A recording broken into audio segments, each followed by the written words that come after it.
Hey guys, this is Teacher Elo and I'm here to explain irregular verbs. So a lot of my students ask me, what are irregular verbs? And I get this all the time in kind of any level. Right now I'm teaching beginning level ESL, which is English as a second language.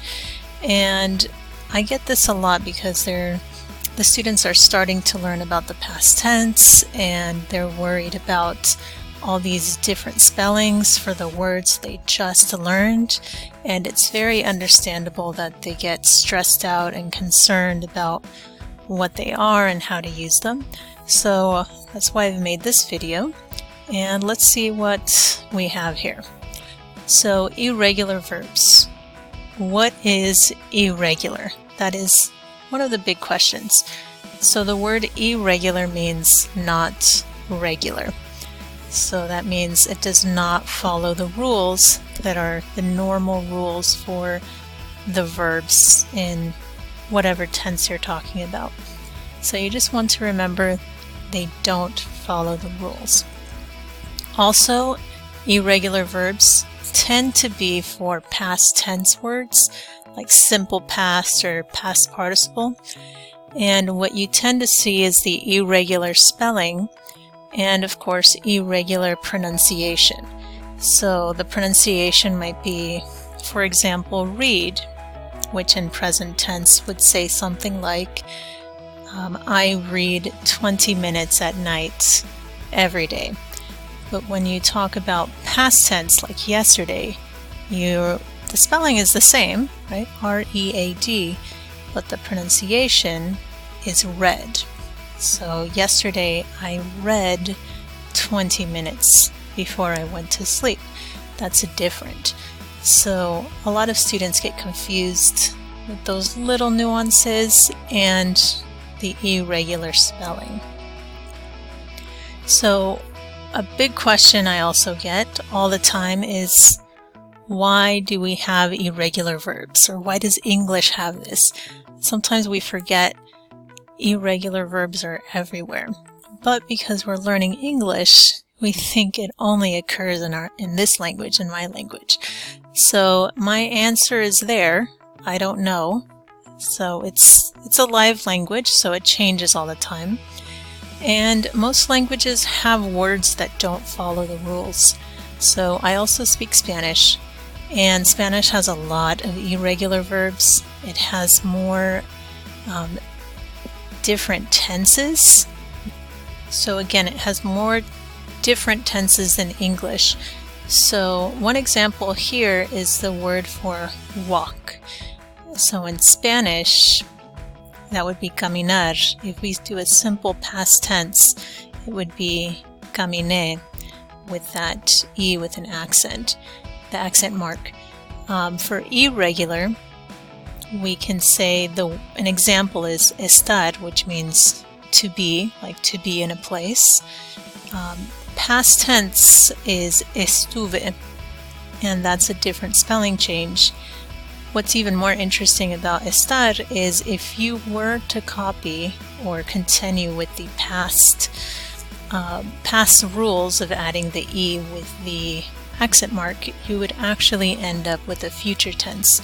So it would be estaré, which means future, like tomorrow I will be, which is even more confusing, I think. So English is a little more simple than Spanish in that regard.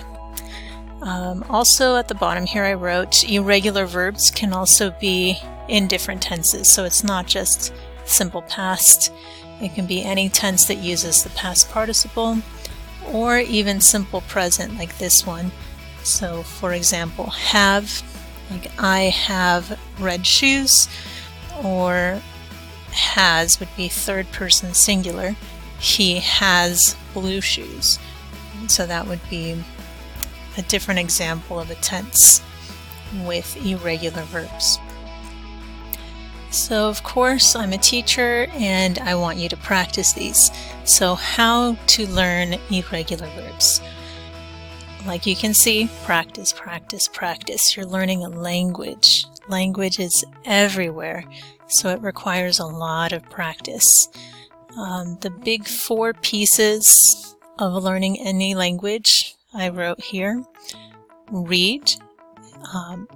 For reading, when you do this, you're going to see the word, you're going to remember the word, you're going to remember the spelling. And a lot of students think that when you read, you have to read a huge book, you have to go and get like Harry Potter or something like that. No, you don't need to do that. Just remember, we live in a very high-tech society.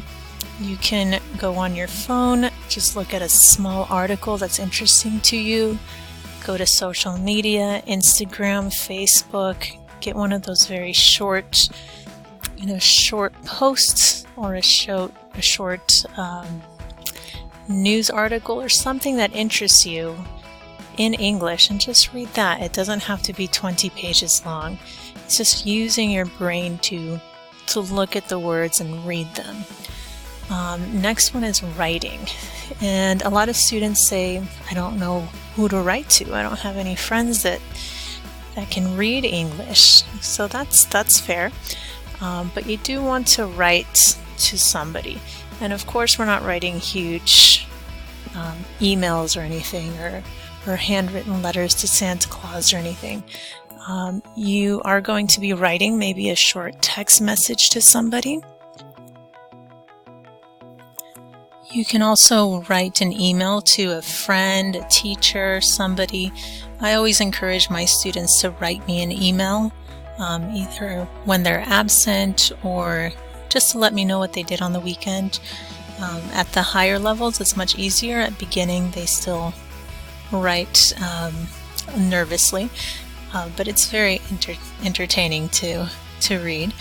And of course, with writing, like we said, it can be very short, like a text message or an email. And one thing you want to remember when you're writing is if you run into one of these irregular verbs, you're forced to stop and go back to a dictionary or go back to Google and find the correct spelling. So that makes you stop and think about this word. It might keep it in your memory a little longer. And because you're writing it, you're looking at the word, you're looking at the spelling, the correct spelling. And of course, unconsciously, with all of these ideas, your brain will unconsciously remember. So even though you might feel, oh, I just read something and I don't even remember what I read, yes, your brain is making connections. It is remembering for you. So don't get too stressed out about that. The last one I wrote here was speak.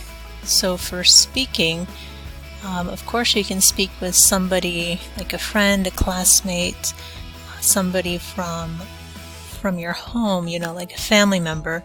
But I know that's a little stressful when you talk to somebody that's a family member or a close friend, because you feel a little silly, you feel a little out of place.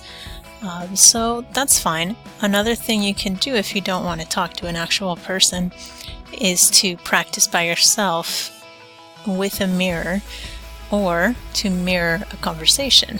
So the first part about talking to yourself in front of a mirror is you see another person, even though it's you. You're going to see face to face what you look like when you're speaking. Look at the pronunciation, the different voice articulation, or how your mouth moves when you speak, and it does help build some confidence. The other idea about mirror conversations means perhaps you're listening to a movie, a TV show, and you stop or you pause the video and you repeat what they just said. And of course you can repeat with the same pronunciation. You can try your best. The same speed, that would be good too. And these are just different tips to help you speak and use your vocal muscles. Alright, lastly, I did want to give you some quick practice on some of these irregular verbs. So here's 1, 2, 3, 4, 5, and let's see. So the first one says, my sister ran very fast last week. Number 2, today the professor have 2 cups of coffee. 3, my friends be tired after class yesterday. 4, we see a fantastic movie last night. 5, Tom read 10 books last month. So think about your answers. I'll give you 5 more seconds.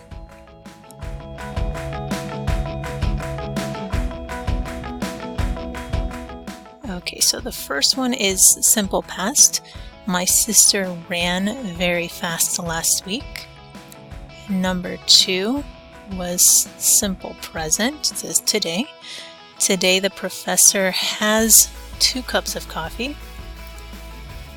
Number 3 is also simple past. My friends were tired after class yesterday. Number 4, simple past. We saw a fantastic movie last night. And last one, number 5, was also simple past. Tom read 10 books last month. Remember, we talked about read, not read in the past tense. Alright, so I'm glad you were here to listen to this YouTube video. I hope you've learned something. And of course, thank you for your time. And please comment with any future videos you would like to watch. Thank you.